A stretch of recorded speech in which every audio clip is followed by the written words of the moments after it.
হ্যাঁ হ্যাঁ ভাইজানের ফোন নাকি? ভাই ডিসপ্লে তো পুরো গেছে। যাক ভাই, মনে কিছু করেন না ভাই।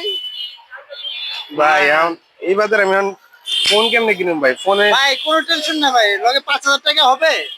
5,000 টাকা তো আছে ভাই। এনআইডি কার্ড হবে। NID card আসেন আছে। আপনি আমার সাথে, আমি আপনাকে ফোন দিচ্ছি, নতুন ফোন। কেমনে ভাই? আসেন আসেন আসেন আসেন আপনি 5,000 টাকা আপনি ফোন নিতে পারবেন।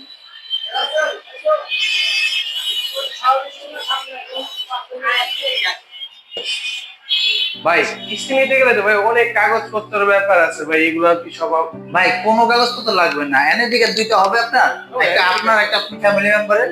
আছে? হ্যাঁ, বিকাশ তো ভাই ব্যবহার করেন। তবে বিকাশ তো টেকলো ভাই আমাকে আপনি দুইটা এনআইডি কার্ড দেন, একটা হচ্ছে আপনার আর একটা হচ্ছে আপনার ফ্যামিলি মেম্বার, ফার্স্ট ক্লাসে মা বাবা ভাই বোনের।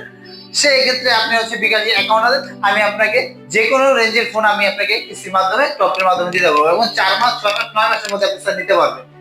ভাই। আমি তো কিস্তি নিব, ঠিক আছে ভাই। আমার কাছে তো ভাই আমার আমার বাপ মা রেখে লিয়ে দিব।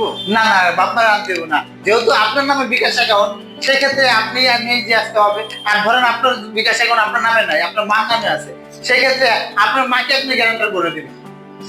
আপনার মাকে আনতে হবে না, আপনার মা বাসা থাকবে, জাস্ট আমাদের ভেরিফিকেশন টিম আপনার মাকে ফোন দিবে, ফোন দেওয়ার পরে ওরা আমাদের ফোন দিবে, আমরা আপনাকে ফোনটা দিয়ে দেবো। তাহলে তো ভালো আছে। একদম ইজি, কোনো ঝামেলা নেই, কোনো ডকুমেন্টস নেই, আপনি প্রতি মাসে বাসায় বসে বসে বিকাশের মাধ্যমে পেমেন্ট করে দিতে পারবেন। ও, তাহলে তো ভালোই ভাই, তাহলে তো আমি ফোনটা নিতে পারি। অবশ্যই স্যার। Okay, ধন্যবাদ ভাই, তাহলে আমার কিস্তিটা করে দেন। হ্যাঁ, আপনি ডকুমেন্টস গুলো দেন, আমি আপনাকে করে দিচ্ছি। ভাই আসেন।